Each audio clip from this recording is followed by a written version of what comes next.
right? So how many ways can you win now? A lot. Yeah. Our So, calendar invite did not say anything about learning math, Andy, or well, thinking in Turns out so terms of Andy's math. good at exact. So tricking people into learning. He tricks people into learning. That's what that our was. feedback was from our data workshop. I took it as a compliment, but for us to care. But now when you say it that way, it's like he tricked us. It sounds so negative, but yeah.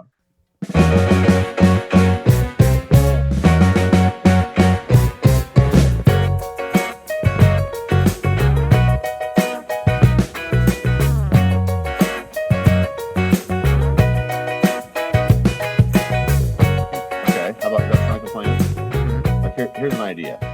Here's your list of thought. Okay. So we were just in Stehekin, we as the ESD, right? And here's their class. Do you see that? There's their entire school district. That's their entire school district.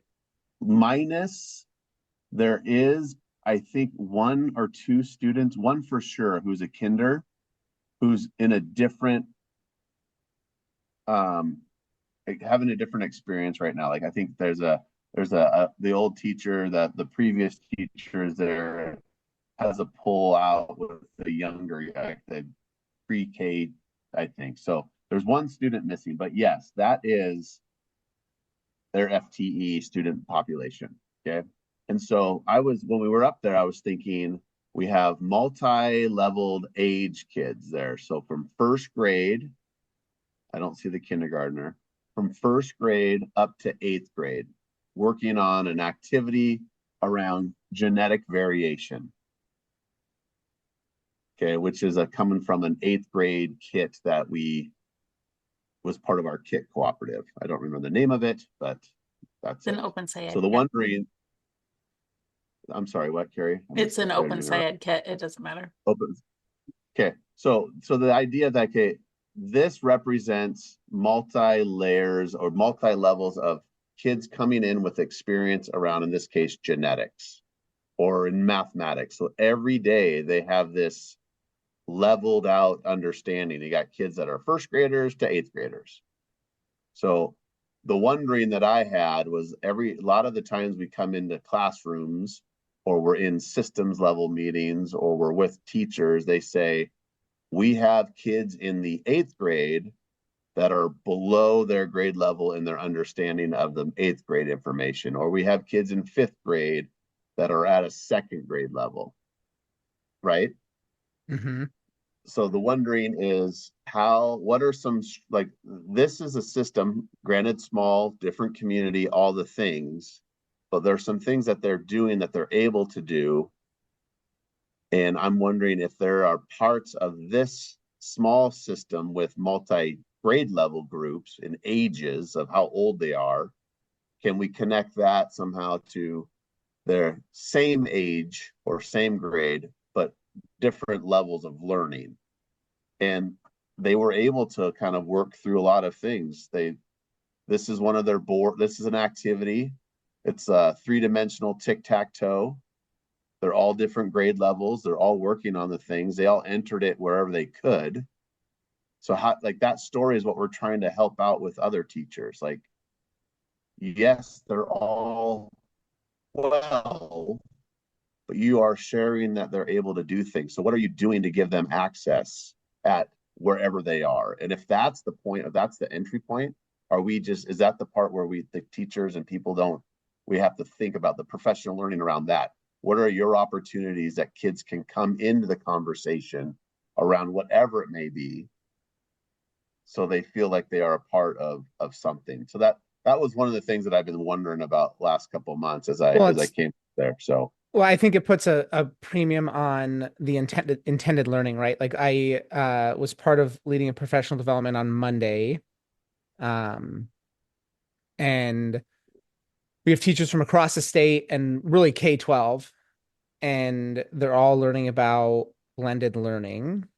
And the chief complaint we get from teachers when it comes to blended learning or universal design for learning, we do PD around that, is that it just looks very different for primary than it does for like high school. So it's better to be with those primary teachers. But so as a way to accommodate that, we ran a fishbowl on Monday, and we had them like self-select where they were at in their learning on a specific topic around blended learning. It was like fostering engagement within the system. And so it wasn't necessarily about like I'm going to be talking, like I need to talk to other first grade teachers about implementing in my first grade classroom. It was I get the chance to talk about what this looks like and have other people listen to me. And then more importantly, I get to listen to other people talk about the problems and then find those similarities in there. Like that's that multiple points of action and expression and access and engagement, right? So that makes like, and it made me think of like my own classroom when like I was doing self-paced learning, and the thing I really struggled with and did not do a good job with was collaboration, because I'd always ask myself, how do you get kids to collaborate on something when they're not working on the same, I think product would have really been what I should have been saying. Like they're not working on the same lesson, so how are they supposed to collaborate? And I think the shift in thinking there, which I didn't realize until I was out of the classroom, was if I had them collaborating on the standard and not the product of their work, then that would have made that a whole heck of a lot more possible. Does that apply there? Like, I don't know what three-dimensional tic-tac-toe is, but is that kind of like what you're talking about with those students? You played tic-tac-toe before, right? Well, I played tic-tac-toe. I haven't played Right. 3D tic-tac-toe. Okay. So the question is, how many ways can you win? How many ways can you win on a 3D tic-tac, excuse me, a two-dimensional tic-tac-toe? How many ways can you win? Ooh, now we're talking. Look at this. How many ways? I I mean, think, is it six? across, down, diagonal, So 1, 2, 3, 4, 5, 6, 4, 5, 6, 7, 7, 8. 8.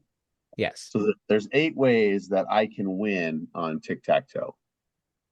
So the question is, there's a game out there where I take these boards and I have one board this way, one board this way, one board this way, and I can have a three-dimensional win by putting a X in that middle, an X in that middle, and an X in that middle, and go 3D vertically. Down. That just seems really mean. Right? So how many ways can you win now? A lot. Yeah. Our calendar invite did not say anything about learning math, Andy. Well, Or that's thinking Turns out so Andy's good at exact. So tricking people into learning. He tricks people into that learning. was That's what that our was feedback was from our data workshop. I took it as a compliment, but for us to care, but not when you say it that way. It's like he tricked us. It sounds so negative, but yeah. But that's right. Yeah. How do you so the question is, there's first graders thinking about this to eighth graders thinking about it. And then we got into a math thing. So same idea. There's kids that have like we've done this out with classrooms. Kids that have like the language barrier, like, or we did it with grad students from all across the world. Like Can I they did just point out that this is a math thing? You said then we got into a math thing, well, and I'm like like, this is a math thing. thank you for clarifying that. But like an actual, you mentioned standards, Stefan, right?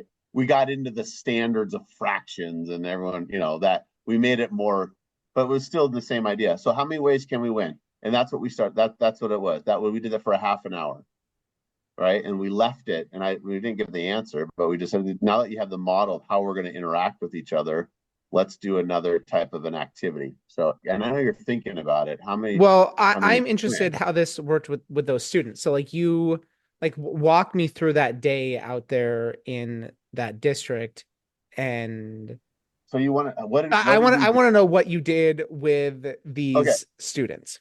All right. So should I stop sharing here or should I get up? Is that easier? No, I mean keep sharing because the Okay. visual model helps, but also keep in mind that I'm probably going to turn this into like we could put it on YouTube, but I'll probably turn this into an audio format only Sure. also. So um Yeah, be very descriptive with what we're I seeing. gotcha. Okay, so we were up when we started off. I was going to model some of the stuff that we've been working on at the state level with our coordinators. Cari and I have been trying it out in different contexts. You know, this building thinking classroom practices, and without getting into too much information about that or that whole tangent, the idea that we wanted to have kids working together in groups of 3 that were randomized, and that small group we just kind of, all right, you three, you three, you three. So it was my first time up there, and then they're up at a board, and we brought them all together, and I said, and Michelle Elaine was our person up at Tahican, who was a coordinator here at the ESD.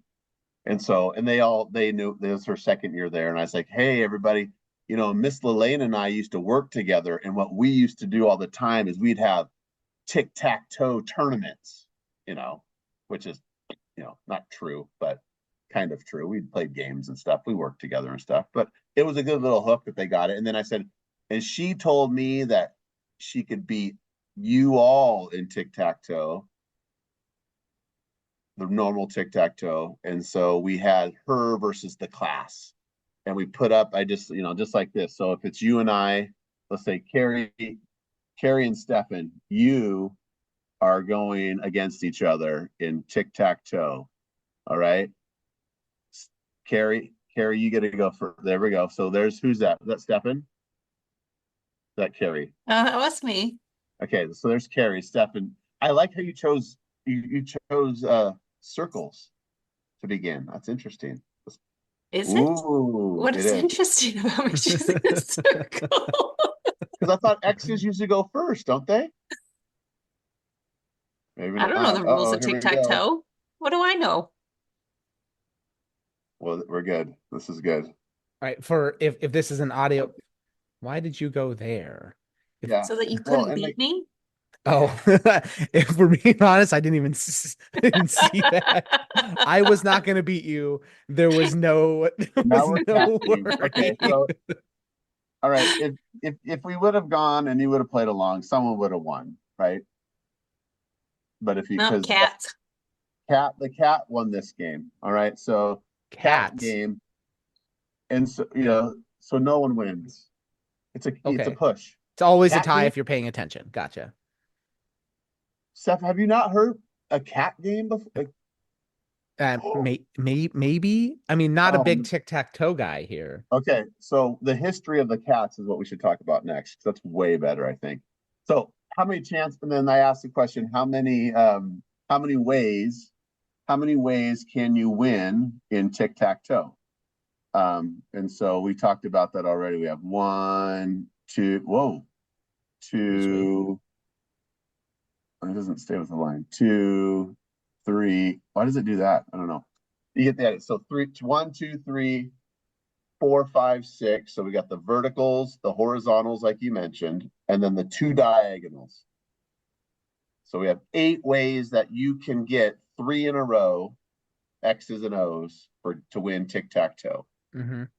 So the question then, the prompt was, but now that with the new game that we wanted to start playing with you all is the 3-dimensional version of tic-tac-toe, where you have those 3 2-dimensional boards on 3 different planes or 3 different levels, and you still have that time to place an X or an O in any one of those levels in any one of those planes, but you can now win in a 3-dimensional fashion. So you could have one layer that's this first up top. Ooh, what's that one? Let me get to a different. I'm sure you could help me find the 3-dimensional images here on this whiteboard, but let's just go. If I have my first dimension up top, or excuse me, level, that's a game board. Okay. And then I have my second. So if That's a anybody's game board. listening, Andy has drawn a square towards the top of the screen and then one right below it. And then Okay. that is not a square. I don't know what happened, but that square, that's a I'm sorry, I forgot that we okay. Art, I've always said art is my growth area. I'm trying to grow. but you see the three-dimensional nature of those images, right? And each of these images has our tic-tac-toe board on it. And Yes. that's super difficult. And so we talked about that as well. So I could win there on that board normally. So up on that first board, how many ways can I win just on that first level? On just in that first level, we said Just 8. 8. So I can win 8 ways up there. How many ways can I just win on this second level? 8. Oh, can we play a round of this? It might take for a while because you have, I mean, we can try it. Do you want to? Yes. Okay. All right. All right. So, I would and like then to point out that while Andy is walking us through this, you do not walk students through this.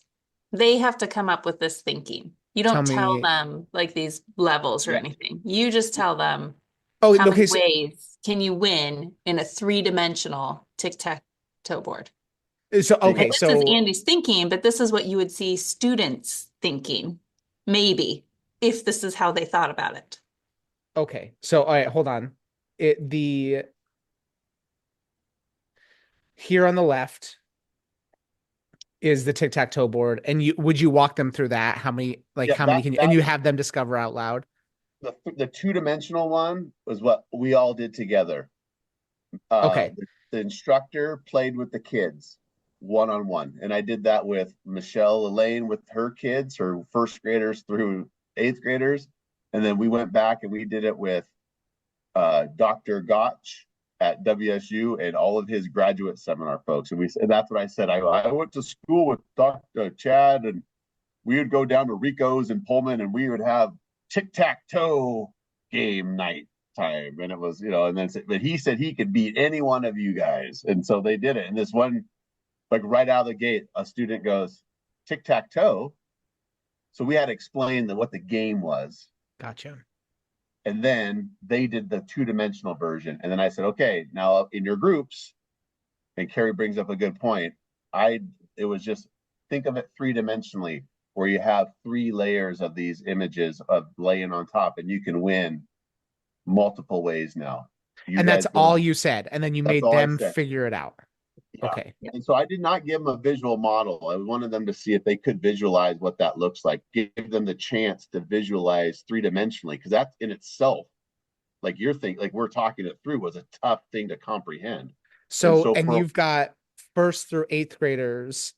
They like turn and talk with each other, and then you walk around now and that listen. Give yep, me like now a they're on a board. snapshot. Give me like oh, now they're at like maybe they're creating themselves, right? That like stand up whiteboard. Yep. Yep. So let me see if I But have a good, yeah. So go when ahead, I've Cari. done this with adults, though, that yes, the whiteboard is there, but there's a whole lot, and people won't be able to see Andy potentially, but there's a whole lot of hand gesturing. There's a whole lot of this, and then But put like your putting your hand hands on here top to of each other and represent. then Oh yeah, trying to make people. those. Okay. Yeah. Sorry. So No, that's there's good. lots So of gestures as they're learning, not necessarily everything going on the whiteboard, and you'll see that in the room. so this is like one group setting it up. So we work groups of pairs here because they're so small. And let me see if I could throw another example. So I'm just showing like a group of students just kind of doing the two-dimensional tic-tac-toe. And then they led them to think about the visualization or develop that model of what that looks like three-dimensionally. And a lot of folks start thinking about it as a cube, like a Rubik's cube. And let me see if I can see that one on here. So does that mean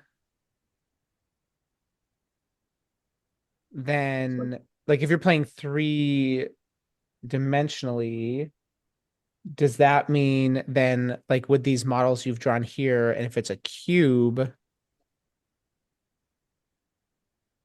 then you also have a board here on the side?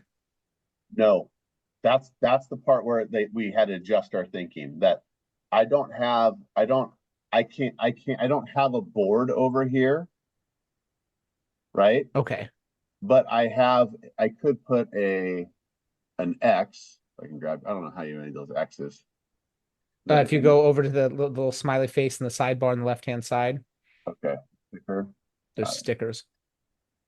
Okay, so if I have an X here, then on that same middle board, I could have that X on the corner of the second, right there. Okay. And Okay. so I got it. And I think maybe I'm getting into the nuance of the game, because now my next question is, what is you've got first through eighth graders talking and reasoning. What's the like mathematical learning that's intended here for your students? Okay, yeah. So there's two things. We're trying about the practices. So it was new for them to get up vertically on the boards to work in partners like this. So this was just an initial kind of, let's practice sharing markers. Let's practice capturing each other's thoughts on a dry erase board up front. So if I can make mistakes, they were making mistakes all left and right. So we were working really within the practices of the mathematical standards and science standards, of like trying to persevere through some ideas. We're modeling visually a new way of thinking about it. We made some adjustments. So it was just like, let's work together for a half an hour on this tic-tac-toe idea. And they started getting we nudged some things, and the practices talk about, oh, this group over here, let's take this group and let's go join this little small group and listen in on how they're thinking about this task. And we got some information, and then we went back and we tried it out on our own. So this initial part was just to consider like how we're working together in groups, because it was a new strategy of working together. And then it was a way for them to start thinking about, how can I visualize something three-dimensionally, or take something in a 2D and then think about it 3D. That was the intent, to get them thinking this way. So what was the standard on it? Like, I don't know if it was they're looking at patterns, they're looking at connecting different types of visualization and modeling. How do they develop this model? So you can kind of see that there's someone thought about it as a cube for a little while, but they came to the connection that you made, and there's not a game board on each side of the face. It's more of a three-dimensionally layered, where I can then interact with these levels differently. So not necessarily as a volume problem, it's more of a orientation problem.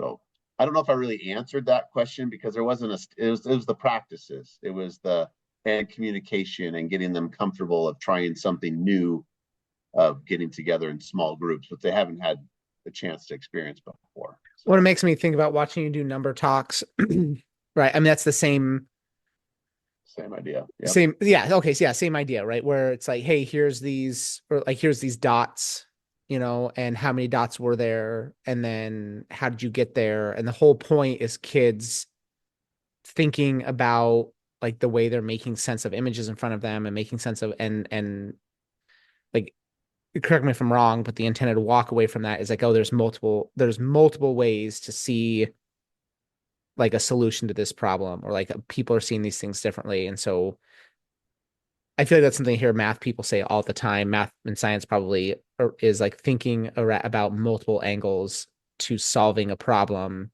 Some of those crucial math practices. Okay. Yeah, and what they have the connection from before too is they all know that there's 8 ways to solve it in the 2D plan, right? And so they make that connection like you all did too, like, oh, 8, 8, 8. So there's at least 24 ways to win. But then they start thinking about vertically, three-dimensionally, diagonal, and there's and then about halfway through this, just to get them comfortable with working together, we paused them in all the sense, and like I said, okay, all right, capture your thinking. Let's take down some ideas of how many you think there's correct numbers, and you'll get everything from 29 to one time I got, what was it, 8 cubed. Like that was an answer of 500. It was some, to like 97 to whatever. And so we just leave it at that. We capture all those numbers and okay, cool. We'll keep that there. Let's transition into something a little bit, another activity, another task that now that we have the practice down to say, oh, I'm going to share my thinking, I'm going to capture my ideas, we're going to be able to make mistakes and persevere, and we're going to do something a little bit different. This one's around and we're thinking about we're having a sale. There's the Stehekin has this beautiful bakery there. That's wonderful. And I said, hey, my daughter is a baker as well, and we're thinking about starting up some, a fundraiser drive, but we're going to think about making cakes and then cutting them up into different parts and then selling those. But it costs $10 to make one cake, and we're going to start cutting them up in different. There's this way that we can cut. We want to sell each piece at a certain price, and so we start layering out a different task around cake pieces and their price and how much of the cake is cut up and how much of the price should we charge, and then we get into some more of the fractions and percentages and those kinds of things. But the idea for them to be comfortable with this practice and then getting them in there and pausing them, they're like, well, what's the answer? How many is there? What's the answer? Like, well, we'll come back to it. And that was the most frustrating thing that I've ever seen, kids and adults. You're not going to tell us what the answer is, which is good, but no, we'll do it later. But that was hard. Like, I was like, this is your initial thought idea. Let's just hold that for a while. And it's okay. Like the squirming, the irritation, of not knowing the right thing was another whole thing to consider. Like, wow, can we just pause for a moment and just think about this differently, or put that to the side? But anyways, and then at the end, when I was leaving, they're like, hey, what's the answer? I don't know. You tell me. So I don't know if that kind of gets the thing. So that the idea that we have all these different people thinking about this, engaged in this non-curricular task of three-dimensional tic-tac-toe, which they've had around. Like, there's different examples of this. There's a site that we've done this with teachers, and kind of think of it differently about how do we win here, and just get some thinking about their ideas and capturing it. And then before you know it, they're like, okay, that was it. Oh, we're done. Oh yeah, that was it. We've been doing math for about an hour, and that understanding of just like, wow, that was interesting. Like, that went by fast. Like, hearing that part, then is So also one of the takeaways. that's a good point. Like, we've been doing math for about an hour. It has me thinking about the conversation we we're having earlier. If you have teachers who are set, nope, let me ask this a different way. How do you approach resistance to these types of practices or activities in a teacher's classroom?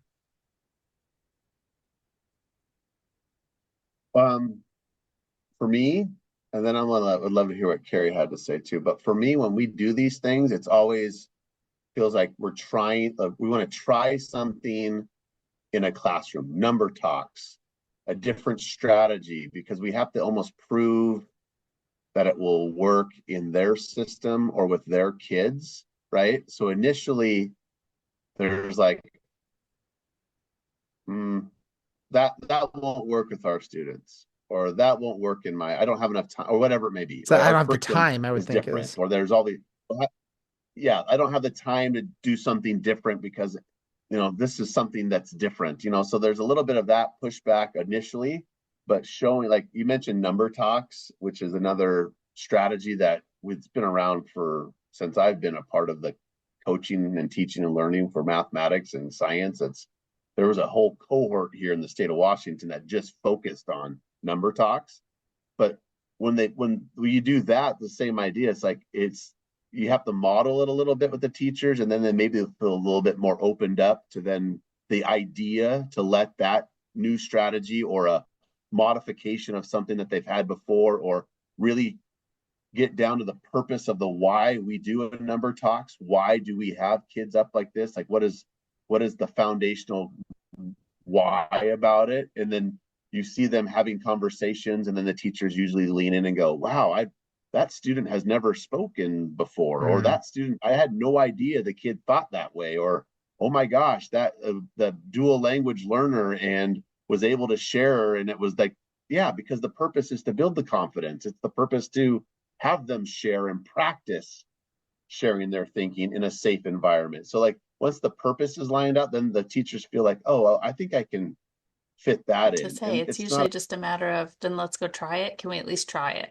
Let's try it with the students and then make your decision. But more than once too. You can't just try it once and be like, well, that was a fail. Because kids need, like Andy already described, if they haven't worked in groups before, if they haven't had an opportunity to share their thinking, it's kind of bumbly and awkward and can go badly. But you shouldn't give up after just one effort, I think. So my push is always just try it. Just give it a try before you just decide that it's not going to work.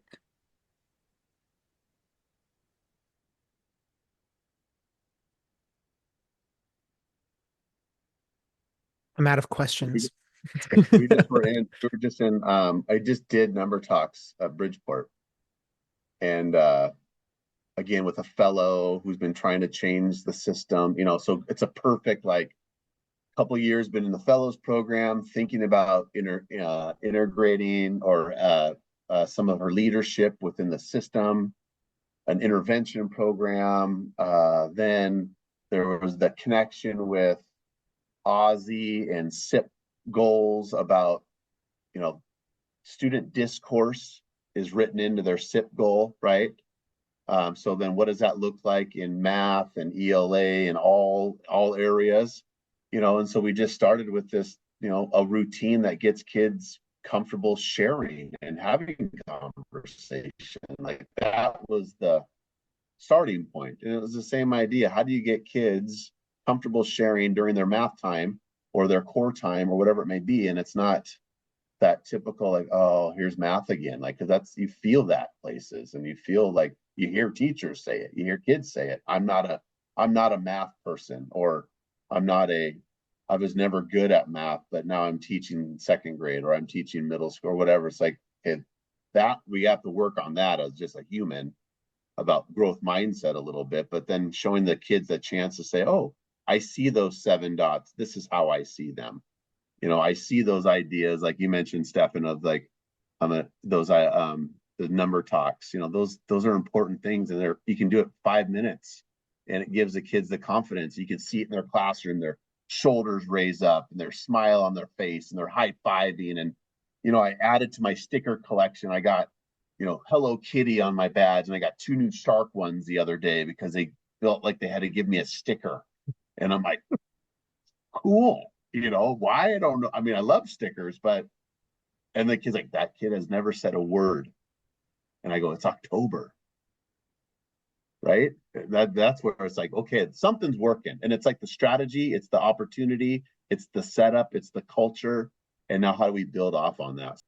And they really consider, like, okay, I got to have them more talking, because now I can build off of it. Because when I get to how do I make a double double, or how do I make a fraction, or how do I interact with whatever content standards, they've at least had some exposure to trying on how to share. So that's where I've seen teachers. And then that leads to that next coaching component of, okay, where do we go? It's not like, we have them look at, when we go in there, we have the teachers look at not what the instructor of Stefan, Andy, or Cari, or whomever's, what they're doing, but think about it with the lens of what the kids are doing. What are the students interacting with? How are they engaging with? What strategies do you hear them say? What language were they using? What are the vocabulary words that you're doing? And we're not going to pause and correct them. It's that formative, like, oh, okay, they used rectangle a lot.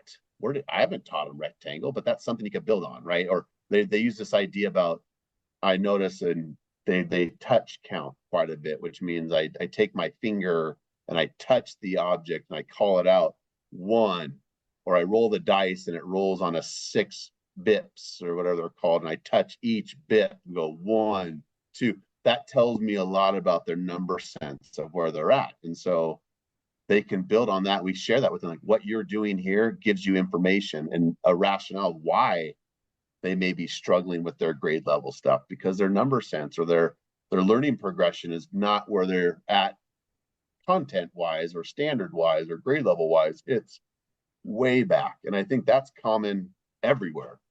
at least of my where I've been around, I don't think anyone's ready to say, oh yeah, all my kids are right at grade level. They're ready to learn the content standards right now. I mean, have you guys heard that anywhere? I haven't. No. Yeah, sorry. And I forgot audio format. No, no, no, no, no, no. I mean, in fact, I hear the opposite a whole lot. Like I've asked the question like 2 or 3 times this week to different people. How much work have your teachers had digging through the standards? And the answer is typically very minimal because we, you know, stick to curriculum or whatever. But yeah, very, very rarely do you hear teachers talking about like their issues being all their kids have mastered the standards. If I'm if I'm a teacher or an instructional coach and this is exciting to me, where do I start? Can I touch on something that Andy was talking about that maybe is also an answer to your question, Hmm? Stefan, but maybe not? If we turn this into a regular podcast, we could title it Cari asks permission to speak. Yes, that'd be nice. Um, What? so no, you just But my God. I've been waiting 10 minutes. I've literally been watching the clock, literally over here. but what if So, like something that Andy was describing when he is doing the number talk and the teacher can sit back and then their aha is, oh my gosh, that student never speaks in my class. It's one thing to coach like a teacher on how to do something and have them go do it with students.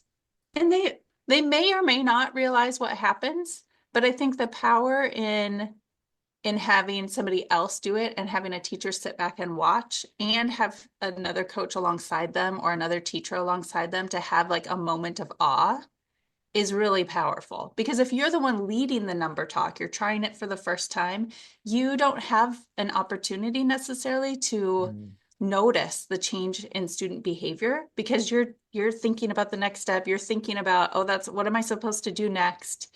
And so there's a lot of power in being able to watch someone else do it with your students.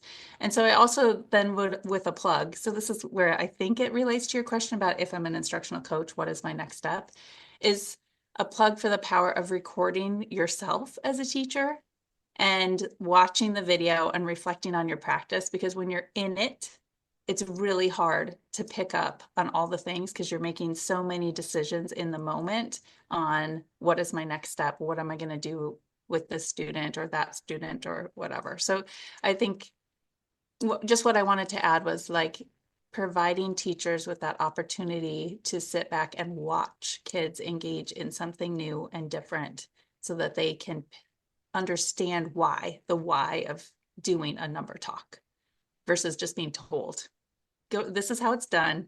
This is why you do it. To, go out and conquer.